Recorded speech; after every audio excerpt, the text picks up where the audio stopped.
ஆரம்பிச்சிங்களா? ஷோர் ஷோர் ஷோர். ஓகே, நீங்க ப்ரொசீட் பண்ணுங்க. கேளு. ஸ்டூடண்ட்ஸ் எல்லாமே இன்ட்ரஸ்டட் கொடுங்க, நேம்ஸ் கொடுங்க. டான்ஸா? ஏய், நீ முதல்ல எதுக்கு நேம் கொடுக்குற? இங்க ஸ்டடீஸே வந்து நல்லா டான்ஸ் ஆடிட்டு இருக்கோம். ஸ்டடீஸ் இதுல வந்து நீ வந்து டான்ஸ்க்கு பேரை கொடுக்குற. நீ வந்து அந்த பிராக்டிஸ்ல வந்து இப்பவே வந்து என்ன 5 மார்க் வாங்கல கான்டெஸ்ட்ல, இப்ப 0 வாங்கலாம்னு பிளான்டா?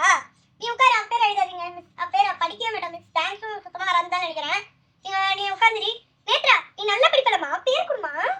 என்ன டான்ஸ் வராத? பரவாயில்ல, ஒரு சென்டென்ஸ் வச்சு என்ன மிஸ் பாட விட மாட்டீங்களா? சென்டென்ஸ் கேட்டு நல்லா படிப்பா, நல்லா ஆடுவா. கூட எழுதிக்கோங்க. சரி, அட்லீஸ்ட் கொஞ்சம் வந்து ஆவரேஜ் மார்க் வாங்குறவங்களும் கொஞ்சம் பேர் கொடுங்க. நேத்ரா சோலோ பெர்ஃபார்மன்ஸ் பண்ண முடியாது, அதனால உட்காந்துரு. வேற என்ன மிஸ்? இது வந்து சிங்கிங்கா? என்ன எல்லாத்தையும் கை தூக்குறா? என்ன கிளாஸ் கட் அடிக்கலாம் பிளான் பண்றியா நீ? டான்ஸ் வேணாம்னு சொன்னா எதுவுமே வேணாம்னு சொல்ற. ஈவென்ட்ஸ் படிக்கிற நம்மள கான்சென்ட்ரேட் பண்ணு. என்ன சும்மா டான்ஸ் சிங்கிங்னு சும்மா வந்து கிளாஸ் கட் பண்ணனும் மிஸ். அவளுக்கு வந்து சுத்தமா ஏம் கிடையாது இதெல்லாம் பண்ணனும்னு. கிளாஸ் கட் அடிக்கணும். நல்லா போய் வந்து பீரியட வந்து பேஸ் பண்ணி மார்க்கும் ஒன்னு வராது மிஸ். அவங்க அம்மா கேட்பாங்க, மிஸ் நான் ட்ரை பண்ணி படிக்க வைக்கிறேன்னு.